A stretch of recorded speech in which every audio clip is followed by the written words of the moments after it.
तो दोस्तों throne of steel के रिसेंट एपिसोड्स में आप लोगों ने देखा होगा कि एक न्यू डीमन गॉड पिलर की एंट्री हो चुकी है और ये चीज़ मुझे बिल्कुल भी एक्साइट नहीं करती। लेकिन एक और चीज़ है जो कि इस डीमन गॉड पिलर के जरिए होने वाली है, जो कि आप लोग भी काफ़ी ज़्यादा इंटरेस्टेड होगी इसे जानने के लिए। थंबनेल और टाइटल में आप लोगों ने देखा होगा कि मैंने मेडुसा के बारे में बताया, और जी हाँ, इस डीमन गॉड के पास में क्वीन मेडुसा है और वो कैसे है मैंने वीडियो में आगे चल के बताया। तो वीडियो को कहीं भी छोड़ के मत जाइएगा। तो बिना किसी टाइम को वेस्ट किए वीडियो को स्टार्ट करते हैं। ये जो डीमन गॉड पिलर हमें देखने को मिल रहा है, इसका ओनर एंड्रोमेलिस होने वाला है, जो कि असल में स्नेक डीमन गॉड है। और ये अमंग द डीमन गॉड्स काफी ज्यादा वीक है, क्योंकि ये 8 लेवल की पीक पर जाने के बावजूद भी 9 लेवल के अंदर में एंटर नहीं कर पा रहा था। इसकी जो स्पिरिचुअल पावर्स है यानी कि डिवाइन पावर्स, वो 10,000 से भी ज्यादा है।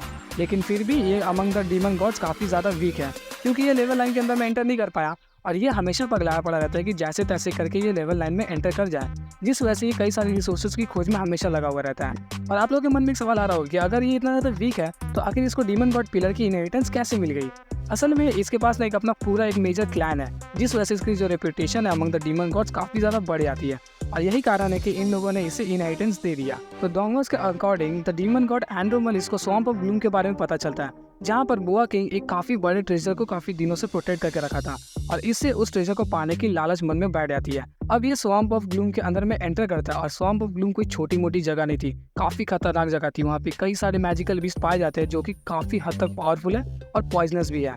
उन्हीं का मेन राजा था द बोआ किंग। तो जब एंड्रोमेलिस को उस खजाने के बारे में पता चलता है तो वो बोआ किंग से लड़ाई करके उस खजाने को चुराने के लिए चला आता है वहाँ पर। लेकिन जब उसकी फाइट बोआ किंग के साथ होती है तो बोआ किंग उसकी औकात याद दिला के रह देता है, क्योंकि बोआ किंग एक तो वहाँ का राजा था, उसके पास कई सारे अपने भी क्लैन मेंबर्स थे, अपनी आर्मी थी। लेकिन बोआ किंग जो था वो लेवल 10 के पीक पर था, यानी कि एक नॉर्मल ह्यूमन कल्टीवेटर के लेवल 9 के पीक के बराबर। और उसके सामने वो डीमन गॉड एंड्रोमेलिस बिल्कुल भी नहीं टिक पाता है। और जब एंड्रोमेलिस को लगता है कि वो उसके सामने बिल्कुल भी नहीं टिक सकता, तो वो चुपचाप द स्वैम्प ऑफ ग्लूम से खिसक लेता है। और वहाँ से खिसकने के बाद अब उससे ये बेइज्जती बिल्कुल भी बर्दाश्त नहीं हो रही थी। उसने सोचा कि मैं फिर से हमला करूंगा और इस बार द बोआ किंग को हरा के ही रहूंगा। और वो दूसरी बार जाता है, और जब वो दूसरी बार जा रहा था तो इस बार उसका पाला पड़ जाता है सॉ स्टेक किंग से, और ये भी लेवल 10 के पीक पर था। और ये इतना ज़्यादा पावरफुल था कि सबकी बैंड बजा के रख देता है। और एंड्रोमेलिस की जब इसके साथ लड़ाई होती है तो एंड्रोमेलिस इससे भी काफ़ी बुरा वाला मार खाता है, और मार खाने के बाद फिर से वहाँ से खिसक जाता है। और इस बार इसकी तो दो बार इज्जत डाउन हो चुकी थी। अब वो स्वैम्प ऑफ ग्लूम से बदला लेने के लिए काफ़ी ज़्यादा पगलाया पड़ा हुआ था। तो इस बार वो ना पूरी प्लानिंग के साथ जाता है। वो अपने साथ डीमन गॉड पिलर की इनहेरिटेंस को लेके आता है, डीमन गॉड पिलर को भी लेके आता है। उसके अलावा अपने साथ मेडुसा और एक काफ़ी बड़ी आर्मी को भी लेके आता है। और इस बार उसने ठान के रखा था आर या फिर पार। बोआ किंग के साथ उसकी लड़ाई स्टार्ट हो जाती है, और दोनों तरफ के कई सारे मेंबर्स मर चुके थे, और इन दोनों की लड़ाई काफ़ी देर से चल रही थी। लेकिन बोआ किंग अब भी उसके सामने काफ़ी ज़्यादा भारी पड़ रहा था। तभी वो द एंड्रोमेलिस मेडुसा को समन करता है, और वो दोनों मिलकर बोआ किंग के साथ में लड़ाई करना स्टार्ट कर देते हैं। और काफ़ी देर की लड़ाई के बाद भी बोआ किंग इन दोनों के ऊपर भारी पड़ रहा था। तो इस बार एंड्रोमेलिस ने अपना हुक्म का इक्का को इस्तेमाल किया, द डीमन गॉड पिलर, और उसने द डीमन गॉड पिलर की इनहेरिटेंस को अपने अंदर में समन किया, जिसकी मदद से उसकी जो पावर्स थी वो काफ़ी ज़्यादा बढ़ गई। और इस बार मेडुसा और द डीमन गॉड पिलर की इनहेरिटेंस की मदद से वो बोआ किंग को हरा देता है। और लॉन्ग हाउचन ये तीसरी फाइट को चुपचाप बैठ के स्वैम्प ऑफ ग्लूम के अंदर में से देख रहा था।